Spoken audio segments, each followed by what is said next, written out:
الحمد لله نعبده ونستعينه ونستعبره ونؤمن به نتوكل عليه ونعوذ بالله من شرور أنفسنا ومن سيئات أعمالنا من يهدي الله فلا مضل له ومن يضلله فلا هادي له وأشهد أن لا إله إلا الله وحده لا شريك له وأشهد أن محمدا عبده ورسوله أما بعد فيا عباد الله أوصيكم أولا بتقوى الله قال ربي اشرح لي صدري ويسر لي أمري واحلل عقدة من لساني يفقهوا قولي سبحانك لا علم لنا إلا ما علمتنا إنك أنت العليم الحكيم ربي يزير ولا تعزير ربي زدني علما وفهما وبالغيب அளவற்ற அருளொருளாலும் நிகரற்ற பேரன்போடையோருமாகிய எல்லாமல்ல அல்லாஹ்வினுடைய திருநாமத்தால் ஆரம்பம் செய்கிறேன். கண்மணி நாயகம் முஹம்மதின் ஸல்லல்லாஹு அலைஹி வஸல்லம் அவர்கள் மீதும் அவர்களுடைய குடும்பத்தாரின் மீதும் கோத்திரத்தார் மீதும் சத்திய சஹாபாக்கள் தாபியங்கள் தபா தாபியங்கள் நாதாக்கள் ஷஹதாக்கள் உலகிலே வாழ்கிற நல்லவர்கள் முஃமின்கள் முஸ்லீம்கள் யாவரின் மீதும் அல்லாஹ்வினுடைய கருணையும் அருளையும் என்றும் அல்லாஹ் நம்மை மீது தந்து கொண்டே இருப்பானாக. சங்கை குறித்தானவர்களே,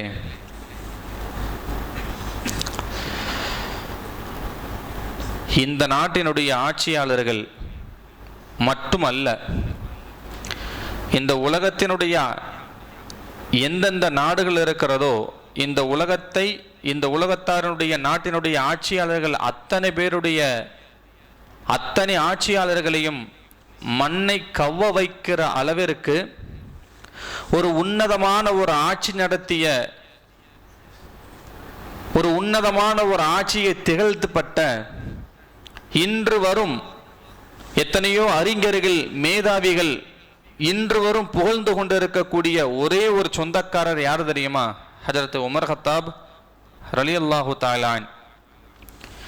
இந்திய நாட்டினுடைய தேசத்தின் தந்தை என்று அழைக்கப்படுகிற காந்தி சொல்லப்பட்ட வார்த்தையும் உமருடைய ஆட்சி இந்த நாட்டிற்கு வந்துவிடும் என்றால் நாடும் நாட்டு மக்களும் நாட்டினுடைய பொருளாதாரமும் வீழ்ச்சி அடையாமல் வெளிச்சி பெற்று இந்த நாடு வல்லரசை சந்திக்கும் என்று சொல்லப்பட்ட வார்த்தையும் அதுதான். காரணம் என்ன தெரியுமா? உமருடைய ஆட்சியுடைய விஷயத்தில் நேர்மை இருந்தது, நியாயமான தீர்ப்பு இருந்தது, யாருடைய பொருளையும் கொள்ளை அடிக்க முடியாத ஒரு எண்ணம் இல்லாமல் இருந்தது, யாருடைய வேர்வையும் கொட்ட வைத்து அதில் மூலியமாக லாபத்தை சம்பாதிக்கக்கூடிய எண்ணம் இல்லாமல் இருந்தது. இந்த உலகத்தினுடைய பொருளாதாரங்களை எல்லாம் தான் வசப்படுத்தி கொண்டு தன்னுடைய சொத்தை அதிகப்படுத்தி கொண்டு தன்னுடைய சொத்தை எல்லாம் தமக்காகவே அனுபவித்துக் கொண்டிருக்கக்கூடிய மத்தியில் தன்னுடைய சொத்து கூட மக்களுக்கே சொந்தம் என்று வாதித்தவர் ஹஜரத் உமர் கத்தாப் ரலியல்லாஹு தஆலா. எந்த அளவிற்கு உமர் கத்தாபுடைய ஆட்சி இருந்தது என்றால், ஒரு யுத்த களத்தில் ஒரு போர்க்களத்தில் கனிமத்து பொருளாக கிடைக்கப்பட்ட அந்த பொருளாதாரத்தை கூட பங்கிட்டு கொடுக்கக்கூடிய விஷயத்தில் கூட நேர்மையாக நடந்தவர்கள் உமர் கத்தாப் ரலியல்லாஹு அவர்கள். ஒரு தடவை அவங்க வரலாறு சொல்லுகிற ஒரு செய்தி, எந்த அளவிற்கு தன்னுடைய ஆட்சியை கொண்டு வந்தாங்க அப்படின்னா, பொருளாதாரத்தில் கிடைக்கப்பட்ட அந்த கனிமத்துடைய பொருளை அவங்க மகனாகிய அப்துல்லா இப்னு உமர், அவங்க உமர் கத்தாபுடைய மகன் ஒரு ஆடை ஃபுல்லா ட்ரெஸ் போட்டு ஆடையாக ஃபுல்லா அணிந்து கொண்டு போட்டு வந்தாங்க. அங்க இருக்கிற சில எல்லாருமே தோழர்கள் எல்லாம், என்ன உமருடைய மகன் மட்டும் புதுசா ட்ரெஸ் எல்லாம் போட்டு கொண்டு வந்திருக்காரு, இது எப்படி அப்படின்ட்டு. அப்பதான் சொல்லப்பட்டது, என்னுடைய ஆடையும் அவனுடைய ஆடையும் சேர்த்து என்னுடைய ஆடை அவனுக்கு கொடுத்து அவனுக்கு தைக்கப்பட்டு உடுத்திய ஆடையை தவிர யாருடைய ஆடையும் எக்ஸ்ட்ராவாக எடுத்து நான் யாருக்கும் கொடுப்பதில்லை என்று சொல்லும் அளவிற்கு தன் ஏழையாக வாழ்ந்தாலும் தன் சமூகத்தை வாழுகிற என் நாட்டை சந்திக்கிற என் நாட்டினுடைய வாழுகிற அந்த மக்களுக்கு எந்த சிரமத்தையும் ஏற்படுத்திக் கொள்ள கூடாது என்று வாழ்ந்த ஒரு முக்கிய தூதுவர், ஒரு தலைவர் சையதுனா அப்துல்லா பின் உமர் ரலியல்லாஹு தஆலா. உமர் கத்தாப் ரலியல்லாஹு தஆலா சந்திக்காத வழக்கு அல்ல, சந்திக்காத கொலை மிரட்டல்கள் அல்ல, சந்திக்காத விஷயங்கள் அல்ல, எல்லாற்றுமே கடந்து வந்து இந்த நாட்டை வல்லரசாக தன் நாட்டு மக்களை எந்த விதத்திலேயும் எந்த ஒரு விஷயத்திலேயும் அவர்கள் சிரமங்கள் கொடுத்துவிடக் கூடாது என்று எண்ணியவர்கள் உமர் கத்தாப் ரலியல்லாஹு தஆலா அவர்கள். இன்னைக்கு ஆட்சியாளர்களை என்னங்க ஆட்சி நடத்துறாங்க? இன்றைய நாட்டினுடைய ஆட்சியுடையவர்கள் தன்னுடைய சொத்தை பேங்க் பேலன்ஸை அதிகப்படுத்திக் கொள்ள வேண்டும் என்பதற்காக மக்களுக்கு சேரக்கூடிய அத்தனையுமே தடை செய்கிறார்கள். ஆனால் உமர் கத்தாப் அவர்கள் மக்களுக்கு சேரக்கூடிய அத்தனையுமே தன் கிட்ட இருக்கிற எல்லாத்தையும் எடுத்து கொடுத்தவர்கள். அவர்களுடைய ஆட்சி இஸ்லாமியுடைய ஆட்சி.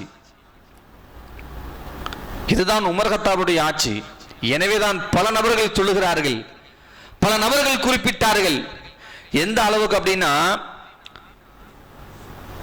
ஒரு டாக்டர் ரஜப் ஜைன்ஸ் அப்படின்னு சொல்லக்கூடிய ஒரு எகிப்து நாட்டினுடைய ஒரு முக்கிய பிரமுகர், எகிப்து நாட்டினுடைய ஒரு முக்கிய பிரமுகர் யார் அப்படின்னா, உமர் ஒரு ஆட்சியை, உமர் ஒரு சட்டத்தை எழுதுகிறார் என்று சொன்னால் அந்த சட்டம் அவருக்கு மட்டும் பொருந்துமா, இல்லை சமுதாயத்திற்கும் மாற்று சமுதாயத்திற்கும் அது பொருந்துமா, அல்லது இந்த உலகத்தாருக்கு அது பொருந்துமா? அந்த சட்டம் அவர் எழுதுகிறார், சட்டம் விட்டார் என்று சொன்னால் அந்த சட்டத்தின் மூலியமாக விளைவுகள் என்ன, பலன்கள் என்ன என்று சிந்திக்கக்கூடிய ஒரு ரஜப் சைப் என்று சொல்லக்கூடிய ஒரு முக்கிய ஒரு பேராசிரியர், டாக்டர் வல்லுநராக பட்டம் பெற்ற ஒரு நபர். அவர் ஒரு சட்டத்தை சொல்றாரு. அதை சொல்றதுக்கு முன்னாடி ஒரு ஹதீஸ் பார்ப்போமே. பைஹகி, திருமதி போன்ற ஒரு ஹதீஸ்ல வருகிற ஒரு விஷயம். உமர் கத்தாப் ரலியல்லாஹு தஆலா ஆட்சி காலத்தில் ஒரு வழக்கு வந்தது. என்ன வழக்கு அப்படின்னா, உமர் கத்தாப் ரலியல்லாஹு தஆலா அவர்கள் ஆட்சி நடத்தக்கூடிய இடம் மதீனா நகரம். ஆனா அவங்களுக்கு வழக்கு வந்தப்பட்ட வழக்கு எந்த நாடு அப்படின்னா, எகிப்து நாட்டினுடைய சனா என்ற ஒரு ஊர்ல, சனா என்ற ஒரு ஊர்ல இருந்து ஒரு வழக்கு வந்து உமர் கத்தாபுக்கு வருகிறது. என்ன வழக்கு அப்படின்னா, எகிப்து நாட்டினுடைய மாநகரத்திலே உள்ள ஒரு ஏரியாவாகிய சனா என்ற ஊர்ல ஒரு பெண்மணி, ஹதீஸ்ல பார்த்தாச்சு அப்படின்னா, பைஹகி கிதாப் எடுத்து புரட்டி பார்த்தாச்சுன்னா அந்த பெண்ணுடைய கணவரை பத்தி எந்த விஷயமே இல்லை. ஃபஹாதுன் நிசான் தான் வருது, அதுல ஃபஹாதுன் நிசான் தான் வருது, கணவரை பத்தி எந்த ஒரு விஷயமும் அதுல இல்லை. ஆனா அந்த பெண்மணி என்ன செய்யறா தெரியுமா, இன்னொரு ஆணோடு தொடர்பு, இன்னொரு ஆணோடு உறவு வைத்துக் கொள்ளக்கூடிய ஒரு நிலைமை, உறவு வைத்துக் கொண்டு கொண்டு இருக்கிறார். இந்த சமயத்துல தான் பெத்தெடுத்த ஆண் மகன், சின்ன பையன், ஆண் மகன், அந்த அவருடைய தாய இன்னொரு ஆணோடு இருக்கக்கூடிய அந்த உறவை பார்த்துறான். இப்ப என்ன பண்றாங்க தெரியுமா, இது ஹதீஸ்ல கதை இல்ல, பைஹகி திருமதி வரக்கூடிய ஒரு ஹதீஸ். சொன்னாங்க ரசூலுல்லாஹி உமர் கத்தாப் அந்த பெண்மணி, அதாவது அந்த பெண்மணி உடனே என்ன பண்ணா தெரியுமா, இந்த தன்னுடைய பையன் தான் பெத்த மவன் நம்மளை பார்த்துட்டான், அதனால இவனை கொன்றணும் அப்படின்னு சொல்லி எல்லாத்தையுமே தொடர்புகள் உள்ள எல்லாத்தையுமே கூப்பிட ஆரம்பிச்சா. அஸ்ஸபாவுடைய சொல்லக்கடி 7 பேர் வந்தாங்க. இன்னைக்கு இருக்கா இல்லையா, ஒரு கள்ள தொடர்பு வச்சு தான் மகன், ஒரு கும்பகோணத்தில் கூட நடந்த ஒரு விஷயம் தான் இது, கும்பகோணத்தில் நடந்த ஒரு விஷயம்.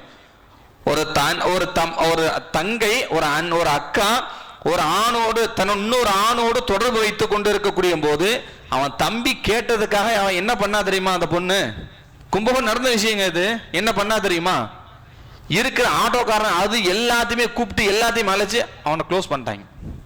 அதே மாதிரி உமர் கத்தாப் ரலியல்லாஹுடைய காலத்தில் இருந்ததோ போல இன்னைக்கு இன்னமோ ஏகப்பட்ட இடங்கள் இன்றும் பரவி கொண்டு இருக்கிறது இந்த மாதிரியான ஒரு தீமையான ஒரு விஷயங்கள். அப்போ அந்த சமயத்துல 7 பேர் கொண்ட அந்த பெண்மணி 7 பேர் கொண்டு வர வச்சு அந்த பையனை கொல்ல திட்டம் போடுறாங்க. கொன்னு முடிச்சாச்சு. 7 பேர் அந்த பையனை கொன்னு தீர்த்தாச்சு. இப்ப இந்த வழக்கு ஹஜரத் உமர் கத்தாப் ரலியல்லாஹு தஆலா அவர்கிட்ட வருகிறது. இந்த ஒரு வழக்கு இவர் உமர் கத்தாபுக்கு வருகிறது. வந்த உடனே உமர் கத்தாப் ரலியல்லாஹு தான் என்ன பண்ணாங்க அப்படின்னா, அலியை கூப்பிட்டு, அலி ரலியல்லாஹு அவர்களை கூப்பிட்டு அலிட்ட இந்த பொறுப்பு ஒப்படைச்சாங்க. இந்த இதை கொல்லப்பட்டவங்க யாரு, என்ன திட்டம், என்ன செயல், எதுக்காக கொன்னாங்க, யாரு கொன்னா அப்படின்னு வழக்கு விசாரணை செய்வதற்காக வேண்டி இன்வெஸ்ட்மெண்ட் பண்றதுக்காக வேண்டி எல்லாத்தையுமே கொண்டு கொடுக்குறாங்க. அலி ரலியல்லாஹு வந்து பொறுப்பு ஒப்படைக்கிறாங்க. இப்ப அலி ரலியல்லாஹு என்ன பண்றாங்க அப்படின்னா, அந்த தீர்க்க தரிசனமா விசாரிக்கிறாங்க, எல்லாத்தையும் விசாரணை பண்றாங்க. விசாரணை பண்ண என்ன நடக்குது அப்படின்னா, 7 பேரு கொண்ட ஒரு கும்மல், 7 பேரு கொண்ட ஒரு கூட்டம் அந்த பையனை கொலை பண்ணியிருக்கு. ஆனா அந்த 7 பேருமே கொலை பண்ணல, ஒரே ஒரு ஆள் தான் கொலை பண்ணியிருக்காரு. ஆனா 7 பேருக்கு சம்பந்தம் இருக்கு. இப்போ ஏன்னா அலி ரலியல்லாஹு கொஞ்சம் யோசிக்கிற ஆளு, புத்திசாலியான இல்லையா? இப்ப அல்லாஹ் குர்ஆன்ல என்ன சொல்றான் தெரியுமா? வ இன்ன நப்ஸ வபில் நப்ஸி வ இன்ன நப்ஸ பின் நப்ஸி. ஒரு கொலைக்கு ஒரு ஆள் தான், ஒரு ஆளுக்கு ஒரு ஆள் தான், ஒரு கண்ணுக்கு ஒரு கண்ணு தான், ஒரு கைக்கு ஒரு கை தான். அப்படிதான் சட்டமே. ஒரு ஆள் ஒரு கையை வெட்டினாம்னா அதுக்கு தகுந்த மாதிரி சட்டம், ஒரு கையை தான் வெட்டணும். ஒருத்தர் கொண்டாம்னா அவனை மட்டும்தான் கொல்லணும் அப்படிங்கிற ஒரு சட்டம். இப்ப அவன் நப்சபின் நப்சி, அப்ப பழிக்கு பழி வாங்கக்கூடிய விஷயங்கள்ல கூட இங்க சட்டத்தை அலி ரலியல்லாஹு என்ன யோசனை பண்ணாங்க அப்படின்னா, ஒரு ஆளுக்கு ஒரு ஆள் தானே கொல்ல முடியும். அப்போ 7 பேர் கொண்ட கும்பல்ல 7 பேர்ல யாரு கொண்டா எனக்கு தெரியல அப்படின்னு சொல்லி அலி ரலியல்லாஹு தஆலா அவர்கள் திரும்ப அந்த வழக்கை கொண்டு உமர் கத்தாப்டே கொடுத்துட்டாங்க. உமர் ரலியல்லாஹு திரும்ப அந்த வழக்கு போயிடுச்சு. என்ன வழக்கு? இப்படி 7 பேர் கொண்ட கும்பல், ஆனா 7 பேர் கொல்லல, ஒரு ஆள் தான் கொண்டிருக்கான். ஒரு ஆளுக்காக வேண்டி எல்லாத்தையும் வெட்ட முடியாது. ஏன் தெரியுமா? இன்ன நப்சபின் நப்சி.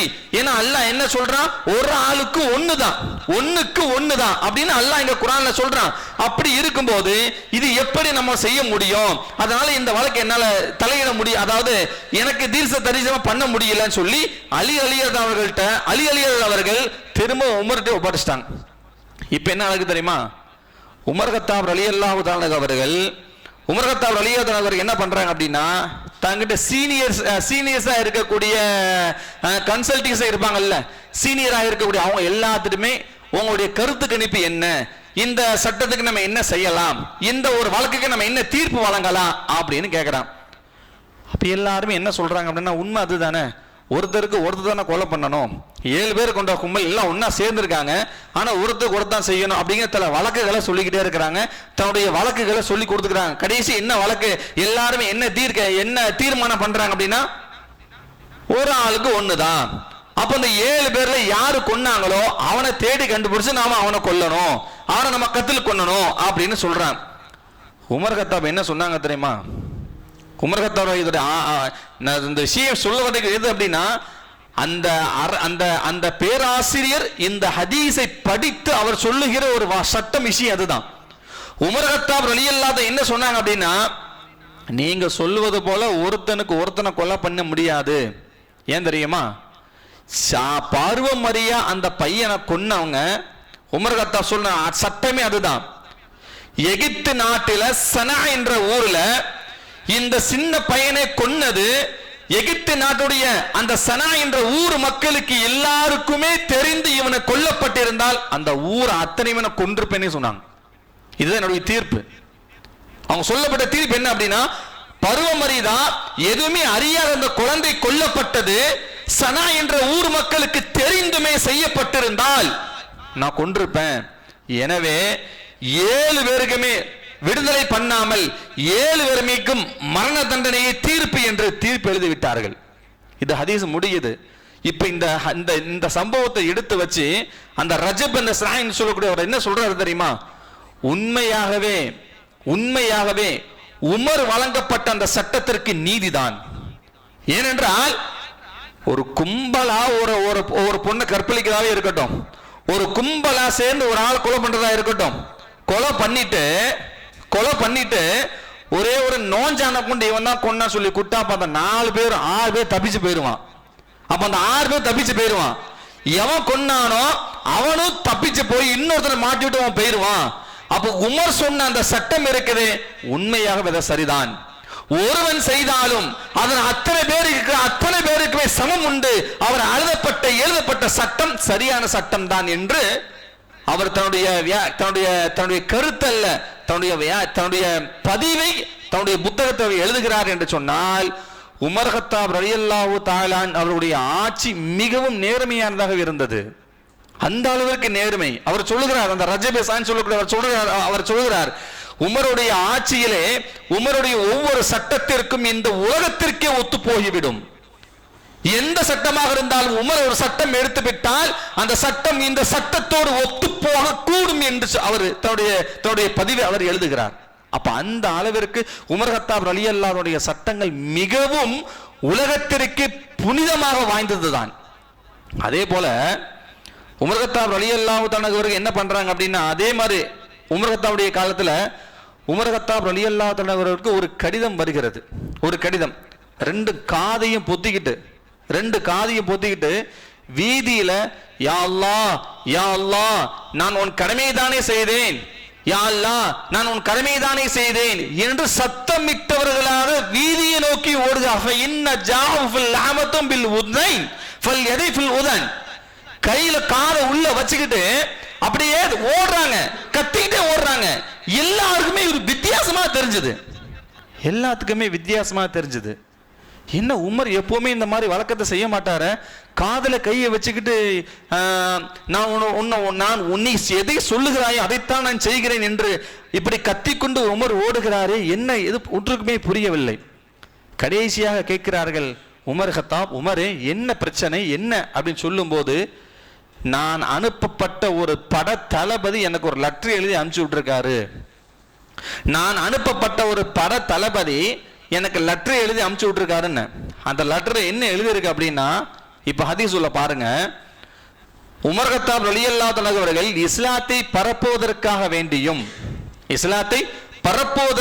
வேண்டியும் எதிரிகளை, அந்த இஸ்லாத்தை தடுத்து இஸ்லாத்தினுடைய உள்ளவர்களை கொலை பண்ணக்கூடிய எதிரிகளை தும்சோசம் செய்வதற்காக வேண்டி ஒரு படையை நியமித்து அந்த படையை அனுப்பினார்கள் உமர் கத்தாப் ரலியல்லாஹு தஆலா அவர்கள். அதாவது மக்கள் எல்லாம் சீர்திருத்தமாக இருக்க வேண்டும் என்பதற்காக வேண்டி. இப்ப என்ன நடக்கு தெரியுமா, ஒரு ஊர்ல அந்த படத்தளபதி எழுதப்பட்ட ஒரு செய்தி ஹதீஸ்ல போடுறான். அந்த படத்தளபதி என்ன எழுதினார் அப்படின்னா, நான் ஒரு ஊரை நாங்க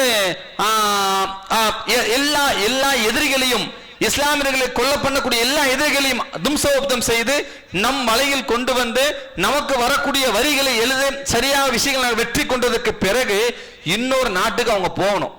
ஒரு நாட்டை முடிச்சு இன்னொரு நாட்டுக்கு போறாங்க. போகக்கூடிய இடத்துல ஒரு பெரிய ஒரு ஆறு, ஒரு பெரிய ஒரு ஆறு. இப்ப அந்த ஆறை கடக்க முடியல. ஏன்னா அந்த ஆறுல எவ்வளவு ஆழம் இருக்கு, எவ்வளவு ஆழம் இருக்குன்னு தெரியல. இப்ப கண்டுபிடிக்கணும், யார் இறங்க முடியல. இதுல எவ்வளவு ஆழம் இருக்கு தெரிஞ்சாதான் இறங்கி உள்ள போக முடியும். அப்படி இருக்கக்கூடிய ஒரு சூழ்நிலை. இப்ப அந்த ஊர் மக்கள்கிட்ட கேட்கறாங்க, ஏங்க இது இந்த ஆறு எப்படி நம்ம ஆழம் பார்க்கணும், யாரு பாப்பா அப்படின்ட்டு, இந்த ஆழம் பார்க்கணும் யாரு பாப்பா அப்படின்ட்டு. அப்போ அவங்க சொல்றாங்க, ஒரு வயசானது இருக்காங்க பாத்தீங்களா, அவர் தான் இதுல ஆழம் பார்த்து கரெக்டா சொல்லுவாரு அப்படின்னு சொன்ன உடனே அந்த வயது முதிர்ந்த அந்த நபரை கூப்பிட்டு, எங்க நீங்க இந்த ஆத்துல குதித்து எவ்வளவு ஆழம் இருக்கு எங்களுக்கு நீங்க சொல்லுங்க அப்படின்னு சொன்ன உடனே அவர் யோசிக்க ஆரம்பிச்சார். எதுக்காக யோசிச்சாருன்னா, ஏன்னா வயது முதிர்ந்தவர்ல, நான் தண்ணியில குதிக்கிறதுக்கு நான் பயப்படல, ஆனா எனக்கு வயசு முதிர்ந்தா இருக்கிறதுனால எனக்கு குளிர் தாங்காது, என்னால உள்ள குதிக்க முடியாது அப்படின்னு சொன்ன உடனே தள்ளி விட்டாங்க.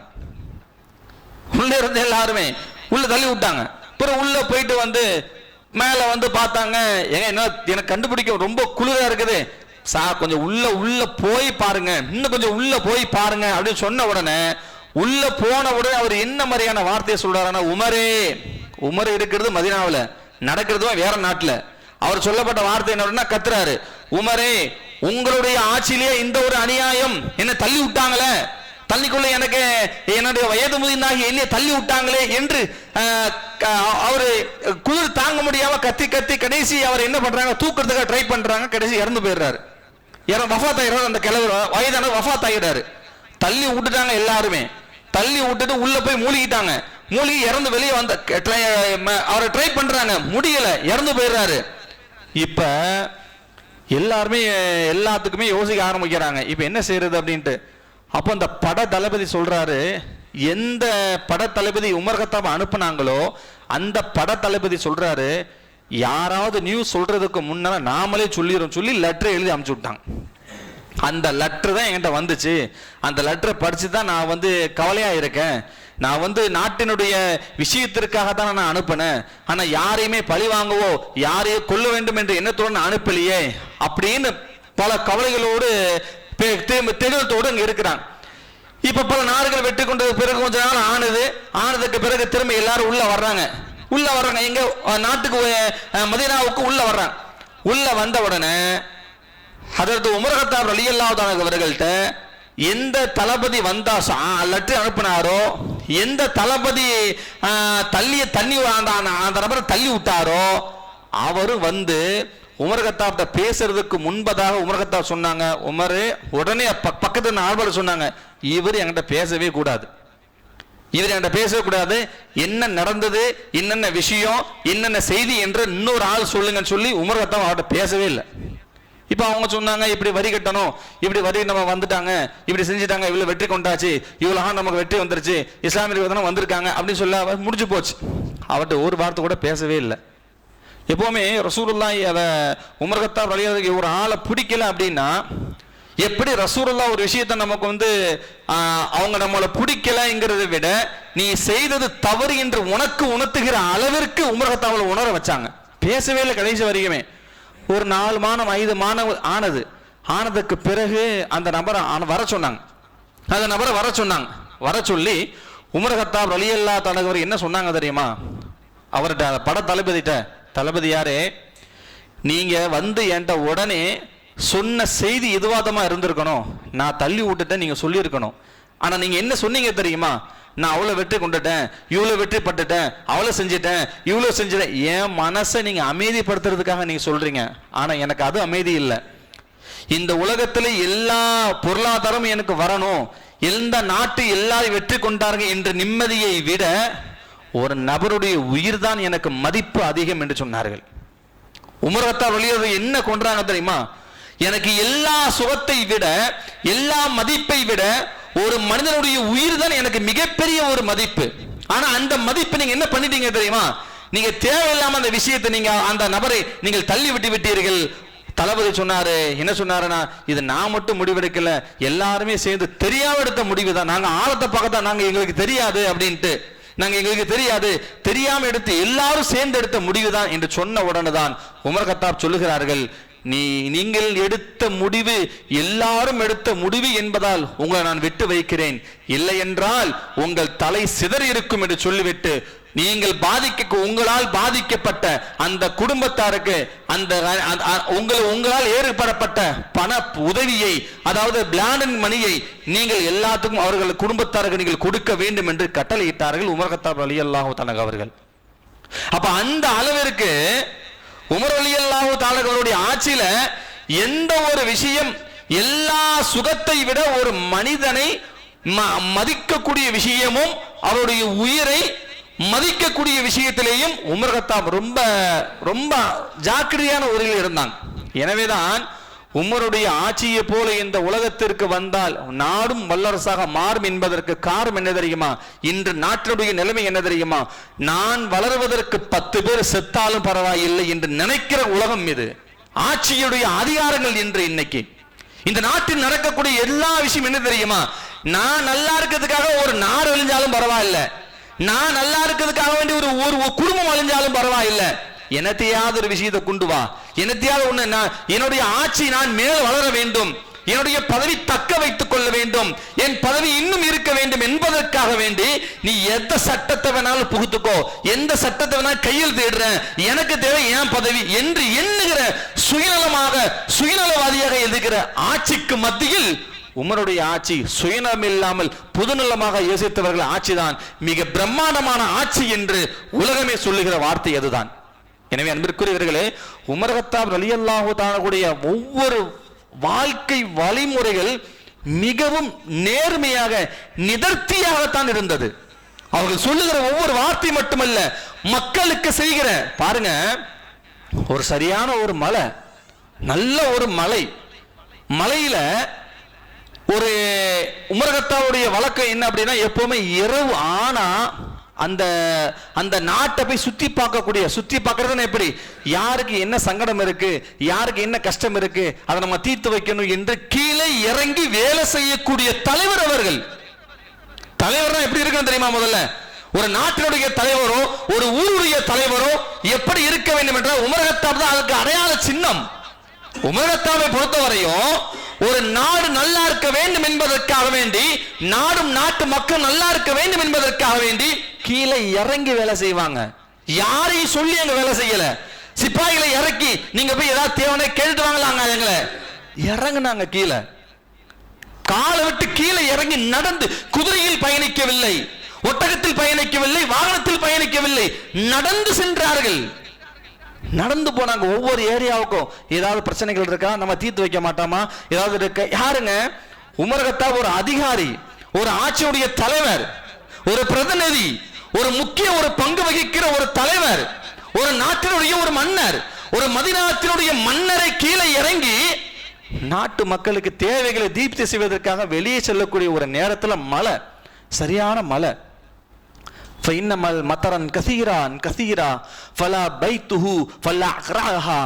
அந்த படியான ஒரு மலையில ஒதுங்கி நின்னாங்க உமர் கத்தாப் ரலியல்லாஹு தஆலா அவர்கள். ஒதுங்கி நின்ற போது ரெண்டு பேரும் பேசிக்கிட்டு இருந்தாங்க, ஒரு தாயும் ஒரு மகளும். என்ன பேசினாங்க தெரியுமா? இரண்டே வார்த்தை. அந்த அம்மா பால் வியாபாரம் செய்யக்கூடிய, அந்த பெண்மணி பால் வியாபாரம் செய்யக்கூடிய ஒரு தொழில் பார்க்குறாங்க. அந்த அம்மா சொல்லுது, ஏமா இன்னைக்கு நமக்கு வருமானம் வரல, நமக்கு வந்து பால் வியாபாரம் அதிகமாக கட்ட மாட்டுக்கு, அதனால நம்ம என்ன செய்வோம், பால் எக்ஸ்ட்ரா தண்ணியை ஊற்றி நம்ம என்ன செஞ்சுவோம், நம்ம வியாபாரம் பண்ணுவோம் அப்படின்னு சொன்ன உடனே அவளுடைய மகள் சொல்லப்பட்ட வார்த்தை என்ன அப்படின்னா, இத்தனை நாளா நம்ம தண்ணி கலக்காம நம்ம லாபத்தை பார்த்துக்கிட்டு இருந்தோம், இனி தண்ணி கலந்து நீங்க லாபத்தை பார்க்க சொல்றீங்க, ஆனா இப்ப நீங்க தண்ணியை கலந்து லாபத்தை பார்த்தீங்கன்னா அல்லாஹ் நம்மளை பார்த்துக்கிட்டு தானே இருக்கான். அதாவது உமருடைய ஆட்சியில், உமருடைய இந்த மண்ணில் இருக்கும் போது உமர் நம்மளை பார்க்க மாட்டாரா அப்படின்னு அந்த பொண்ணு தன் தாயிட்ட சொன்ன உடனே அந்த தாய் திறமை சொன்னா, உமரன்னா இங்கேயே வர போறாரு, உமரன் நம்மளை பார்க்கவா போறாரு, அவர் தான் பார்க்க மாட்டார்ல, அவருக்கு தான் இதுதான் பிடிக்காத, நம்ம தெரிஞ்சாதான் நம்ம, அவருக்கு தெரிஞ்சாதான் நம்ம சத்தம் போடுவாரு, தெரியாது இல்ல, அப்ப நாம என்ன செய்வோம், அவருக்கு தெரியாம நம்ம ஊத்திடுவோம் சொல்லும் போது தான் அந்த குழந்தை சொல்லப்பட்ட வார்த்தை நாம அவன் பார்க்கல, உமர் பார்க்கல, லா நதருல் உமரா, உமர் பார்க்கல, ஆனா அல்லாஹ் நம்மளை பார்க்கறான்ல, அல்லாஹ் நம்முடைய செயலை பார்த்து கொண்டு தானே இருக்கிறான். எப்படி? இரவிலே இருட்டு அறையிலே ஒரு எழுதக்கூடிய நகரக்கூடிய ஒரு எறும்பையே அவனுக்கு பார்க்க தெரிந்த அந்த இறைவனுக்கு நம்மளை அல்லாஹ் நமக்கு பார்க்க மாட்டானா? இந்த செய்தி உமர் கத்தாப் கேட்ட உடனே என்ன சொன்னாங்க தெரியுமா? அல்ஹம்துலில்லாஹ் ஃபி கஸமுல்லாஹ், யா அல்லாஹ் இந்த சமூகத்தாருக்கு என்னை நீ தலைவனாக நியமித்ததுக்கு, இந்த அதிகாரியாக நியமித்ததுக்கு எல்லா புகழும் உனக்கே என்று சொன்னார்கள். என்று சொன்னால் உமர் ரலியல்லாஹுடைய ஆட்சியும் உமர் ரலியுடைய எண்ணமும் ஒரே எண்ணம் தான், தக்குவா. எனவே அன்பிற்குரியவர்களே, உமருடைய அந்த அணுகுமுறை ரசூலுல்லாஹி ஸல்லல்லாஹு அலைஹி வஸல்லம் அணுகுமுறை எப்படி இருந்ததோ, அபூபக்கர் சித்திக் ரலியல்லாஹு அன்ஹு அணுகுமுறை எப்படி இருந்ததோ அதே அணுகுமுறை தான் உமர் கத்தாபுக்கும் இருந்தது. எனவேதான் உமர் கத்தாப் ரலியல்லாஹு அவர்களை உடனே கொல்லாம துடிக்க வச்சு கொல்ல வச்சாங்க.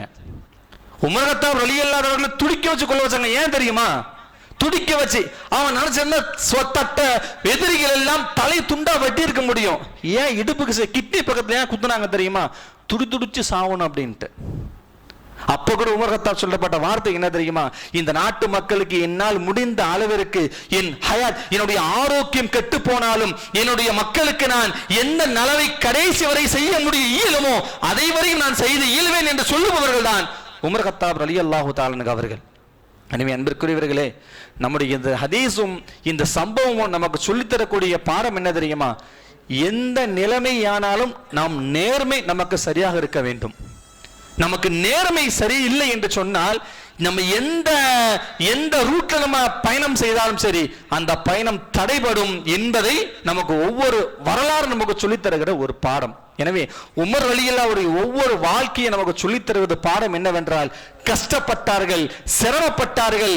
அந்த தன் அதிகாரிகள் எடுத்துக்கொண்டு கோட்டை கட்டிகளோ மீடியாக்களோ, அதாவது கோட்டைகளோ பல மாடிகளோ கட்டவில்லை, பல மாடிகள் கட்டவில்லை.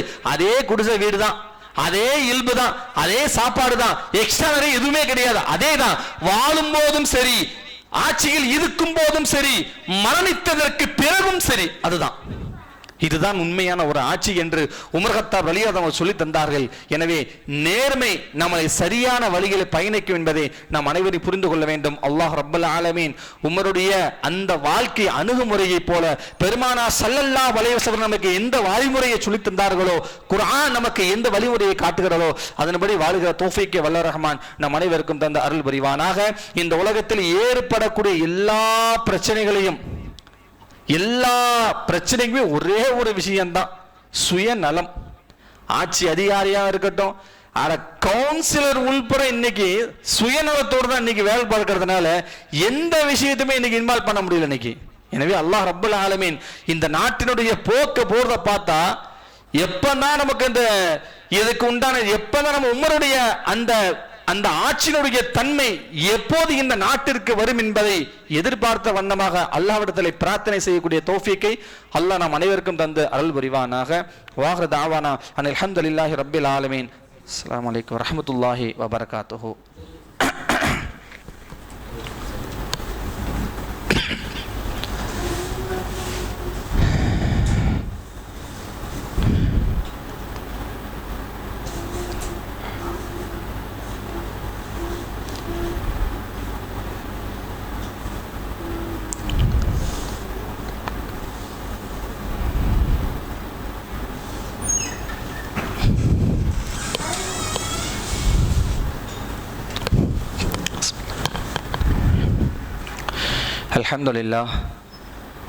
அல்ஹம்துலில்லாஹ் ரப்பில் ஆலமீன் வஸ்ஸலாத்து வஸ்ஸலாமு அலா சய்யிதினா முஹம்மதின் வ அலா ஆலிஹி வ அஸ்ஹாபிஹி அஜ்மாயின்.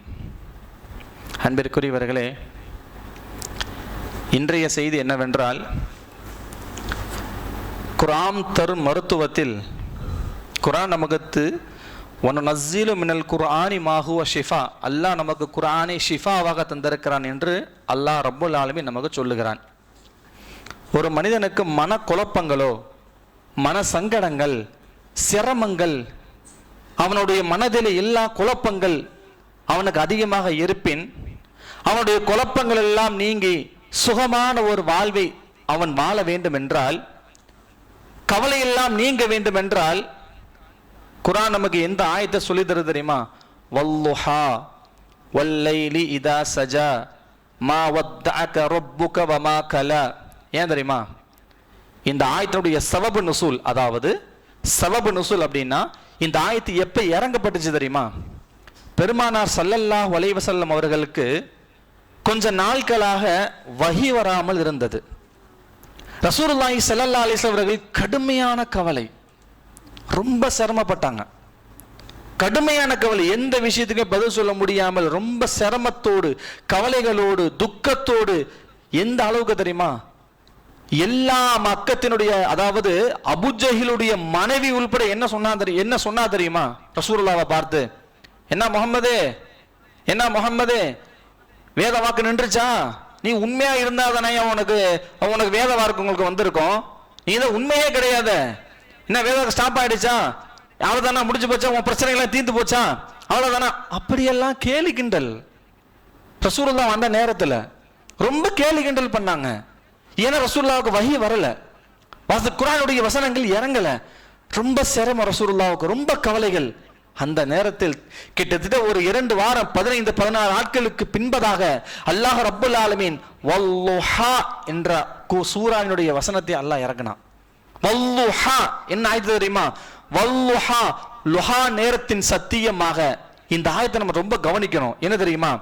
ஃபஜ்ர் என்று அல்லாஹ் அங்க சொல்லல, லுஹா என்று அல்லாஹ் சொல்லுகிறான்.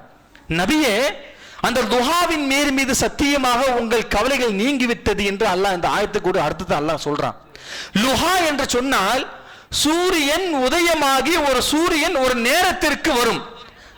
இன்றைக்கு அறிஞர்கள், மருத்துவர்கள், அறிஞர்கள் சொல்லக்கூடிய வார்த்தை என்ன தெரியுமா? சூரிய ஒளி ஒரு உடம்பிலே பட்டா விட்டமின் டி என்கிற ஒரு விஷயம், விட்டமின் இ, எல்லா ஆரோக்கியமும் கிடைக்கக்கூடிய ஒரு நேரம் எது தெரியுமா? அந்த நேரம் தான். சூரியன் உதயமாகி ஒரு நேரத்தில் உச்சிக்கு வரும். உச்சி ரொம்ப உச்ச இல்ல, ஒரு நேரம், லுஹாவுடைய நேரம். உதாரணமாக ஒரு 8 மணி 9 மணிக்குள்ள ஒரு அந்த நேரம் உயர்கிற அந்த நேரம், அதில் அடிக்கக்கூடிய அந்த ஒளி இருக்கிறது அல்லவா, அந்த நேரத்தினுடைய ஒளி இருக்கிறது அல்லவா, அது மனிதனுடைய உடம்பில் பட்டால் அது ஆரோக்கியம் என்று மருத்துவர்கள் நீங்க சொல்லக்கூடிய வார்த்தை. அல்லாஹ் என்ன சொல்றான் தெரியுமா? நபிக்கு என்ன சொன்னா தெரியுமா? நபியே, அந்த லுஹாவின் மீது சத்தியமாக அப்படின்னு அல்லாஹ் இங்க சொல்றான். ஏன் தெரியுமா? இருளாக, கஷ்டமாக, நஷ்டத்தோடு, கவலையோடு, துக்கத்தோடு எத்தனை நாளா நீங்க ரொம்ப சிரமப்பட்டுக்கிட்டே இருந்தீங்க. ஆனா இன்னைக்கு நான் அந்த வெளிச்சத்தை கொண்டு நான் உங்களுக்கு ரிலீஸ் ஆக்கிட்டேன்னு அல்லாஹ் சொல்றான். அந்த கஷ்டத்தை, நீங்க பட்ட அந்த கஷ்டத்தை, அந்த நேரத்தை உங்களுக்கு நான் கொண்டு உங்களுக்கு எல்லா பிரச்சனையும் நீங்கிவிட்டேன் என்று அல்லாஹ் ரப்பல் ஆலமீன். அப்பதான் அந்த ஆயத்தை ரசூலுல்லாஹ் கவலைப்படுகிற நேரத்தை அந்த ஆயத்தை இறக்குனாங்க. குர்துபில, தப்சீர் குர்துபில எழுதுறாங்க, யார் ஒரு மனுஷன் கவலைப்படும் போது, கவலைகள் அதிகமாக உதயமாகும் போது, துடிக்கும் போது, இந்த வசனத்தினுடைய ஆதாரங்களை, ஆயத்துக்களை படித்து அதன் அர்த்தங்களை ஒருவன் விளங்கியவனாக படிப்பார்களே, ஆனால் அவர்களுக்கு அந்த கவலைகள் எல்லாம் நீங்கிவிடும் என்று தப்சீர் குத்துபில் எழுதுறாங்க. அப்ப அந்த அளவிற்கு குர்ஆன் ஒரு ஷிஃபா என்பதை நாம் புரிந்து கொள்ள வேண்டும். இந்த ஆயத்தினுடைய நோக்கமும் அதுதான். அல்லாஹ் ரஹ்மான் எதை கேட்கிறோமோ அதன்படி வாழ்க தௌஃபீக் தருவானாக. இன்னல் ஹம்தலில்லாஹி வ ஜரஅதனா பிகௌலின் நூரா ஃபஸத்திகனா ஃபில் அமரி உமர வ ஹம்பதனா ஜஅமானா அபூபக்கர் சித்தீக் ரலியல்லாஹு தஆலா அன் ஃபைன்ன மஹராப் உமர் இப்னு ஹத்தாப் ரலியல்லாஹு தஆலா அன் வல் ஹந்தகல் பத்ருத்தீன் வ யஹ்ஃபிர் மின குர்ஆன் உஸ்மான் இப்னு அஃபான் ரலியல்லாஹு தஆலா அன் வல் ஹந்தரகின் அலி இப்னு அபி தாலிப் ரலியல்லாஹு தஆலா அன் வ சய்யிதுல் ஃபாத்திமத்து ஜன்னா வ சய்யிதுல் ஜன்னா ரலியல்லாஹு தஆலா அன் வ ஃபாத்திமத்து ஸஹரா ரலியல்லாஹு தஆலா அன்ஹுமா வல் ஹஸன் வல் ஹுசைன் ரலியல்லாஹு தஆலா அன்ஹுமா معبدين بتوفشر ابن عباس رضي الله تعالى عنه. اللهم امير المؤمنين والمؤمنات والمسلمين والمسلمات والاحياء منه والاموات انك مجيب الدعوات برحمتك يا ارحم الراحمين. وقال الله تعالى فاذكروني اذكركم واشكروا لي ولا تكفرون يا ايها الذين امنوا استعينوا بالصبر والصلاه ان الله مع الصابرين ان الله يأمر بالعدل والاحسان وايتاء ذي القربى وينهى عن الفحشاء والمنكر والبغي لعلكم تذكرون وذكروا الله وجيبوا لذكر الله تعالى واولى وأعز وأجل وأتم وأقواه الله أكبر.